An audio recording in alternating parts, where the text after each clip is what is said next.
कभी सोचा है कि YouTube पर जो हिंदी हॉरर स्टोरीज हम सुनते हैं वो सब एक जैसी क्यों लगती है? ऐसा लगता है ना जैसे किसी एक ही सीक्रेट रेसिपी से बनी हो। तो आज हम इसी रेसिपी को, इसी फॉर्मूला को डिकोड करने वाले हैं। तो सवाल ये है कि क्या ये सिर्फ एक इत्तेफाक है या फिर कहानी सुनाने वालों के पास कोई ऐसा तरीका है जो हमारे डर को ठीक उसी जगह छूता है जहां से हमें सबसे ज्यादा डर लगता है। चलिए इन कहानियों की एक एक परत खोलकर देखते हैं कि आखिर इनके अंदर छिपा क्या है। हर डरावनी कहानी की शुरुआत होती है एक बिल्कुल शांत, बिल्कुल नॉर्मल माहौल से।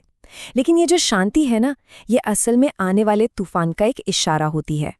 कहानी का जो मेन कैरेक्टर है वो अक्सर किसी नई जगह पर होता है या किसी नई मुश्किल में फंसा होता है। आइए इसे थोड़ा और पास से समझते हैं। देखिए, चाहे वो आईना कहानी में नीति का नया घर हो जिसे सजाने के लिए वो एक पुराना आईना खोज रही है, या फिर सत्यप्रकाश जो बेचारा लॉकडाउन में फंस गया है, या कार्तिक का वो नया हॉस्टल, इन सब में एक चीज कॉमन है। क्या?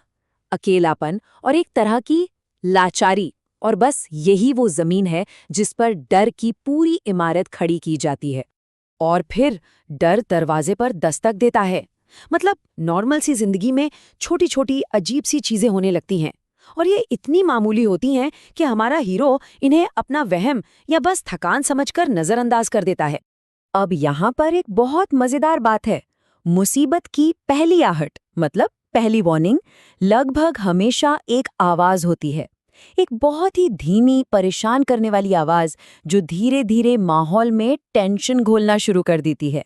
जैसे द ब्लैक मॉन्क कहानी में होता है, दीवारों से एक खटखट की आवाज आती है। अब ये इतनी हल्की होती है कि कोई भी इसे पुराने घर की आवाज समझकर टाल सकता है ना? और वहीं दूसरी तरफ काल बैसाखी कहानी में सत्यप्रकाश को एक सुनसान नदी के किनारे एक बच्चे के रोने की आवाज सुनाई देती है। पैटर्न देख रहे हैं? एक अकेली डरावनी आवाज जो मदद के लिए पुकार रही है, लेकिन आसपास कोई भी नहीं है। आवाजों के बाद नंबर आता है चीजों के दिखने का। लेकिन रुकिए, ये कोई पूरा भूत नहीं होता, बस एक झलक, एक परछाई, कुछ ऐसा जो पलक झपकते ही गायब हो जाए और आपको ये सोचने पर मजबूर कर दे कि क्या मैंने सच में कुछ देखा? आईना कहानी में नीति के साथ ठीक यही होता है। सुबह जब वो उठती है तो देखती है कि स्टोर रूम में रखा आईना उसके बिस्तर के ठीक सामने है, और फिर उसे आईने में एक परछाई दिखती है जो एक पल में ही ओझल हो जाती है। यहीं पर कहानीकार हमें एक हुक देता है। क्या ये सच था या सिर्फ आंखों का धोखा? और ये है कहानी का टर्निंग पॉइंट, वो मोड़ जहां सारे शक, सारे वहम सब खत्म हो जाते हैं। अब ये कोई धोखा नहीं है, अब भूत छिप नहीं रहा, बल्कि वो सीधे सामने आकर अपनी मौजूदगी का एहसास कराता है। और अब खतरा सीधा जान पर है। इस मोड़ पर खतरा दो तरीकों से सामने आता है। या तो हॉन्टेड कॉलेज की तरह भूत अपनी सड़ी हुई चमड़ी और सफेद आंखों के साथ सीधा आपके सामने आ जाएगा, या फिर होली की कहानी की तरह आत्मा सुप्रिया के शरीर पर ही कब्जा कर लेगी और ये डर को और भी ज्यादा पर्सनल और खौफनाक बना देता है। और फिर वो चुप्पी टूटती है। हॉन्टेड कॉलेज की कहानी में आत्मा पहली बार ब्लैकबोर्ड पर लिखकर अपना इरादा साफ कर देती है। अब ये सिर्फ एक डरावनी परछाई नहीं है, बल्कि एक आत्मा है जिसका एक मकसद है। तो अब बात बिल्कुल साफ है, हीरो की जान खतरे में है। वो हल्की फुल्की फुसफुसाहटें और परछाइयां अब जानलेवा हमलों में बदल चुकी हैं। अब भागने के लिए कोई जगह नहीं बची है। जरा आईना कहानी के सीन पर गौर कीजिए। रात में नीति आईने में एक बिना सिर वाले बच्चे को देखती है। वो चीखकर कमरे से भागने की कोशिश करती है। तभी पीछे से कोई अनदेखी चीज उसके पैर पकड़ लेती है और अपने नाखूनों से उसका मांस नोचकर खून निकाल देती है। ये है डर का पीक पॉइंट। अच्छा, अब तक हमने ये तो देख लिया कि क्या हो रहा है और कैसे हो रहा है, लेकिन अब आता है सबसे बड़ा सवाल कि ये सब आखिर हो क्यों रहा है। हर मॉडर्न भूत की कहानी के पीछे एक अनसुलझा दर्दनाक अतीत छिपा होता है। तो इन भूतों का मकसद हमेशा एक ही होता है, बदला। ये किसी हादसे का नहीं, बल्कि अन्याय का शिकार होते हैं, और इनकी आत्माएं तब तक भटकना नहीं छोड़ती जब तक इनका बदला पूरा ना हो जाए। और यहाँ देखिए, ये पैटर्न कितना साफ है।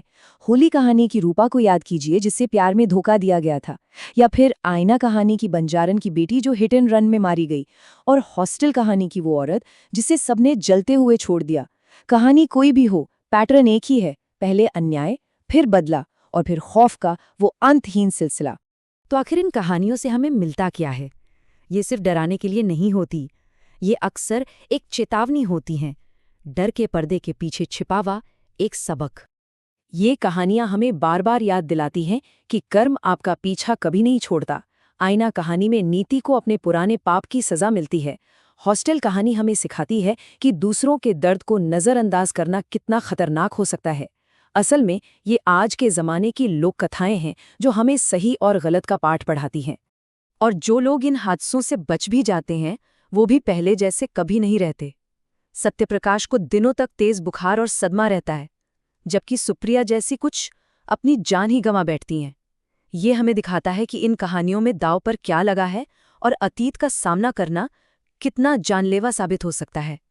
तो आखिर में हमें ये सोचना होगा, क्या ये बार बार दोहराए जाने वाले फॉर्मूले सिर्फ एंटरटेनमेंट के लिए हैं, या फिर ये हमारे समाज के सबसे गहरे डरों का एक आईना है?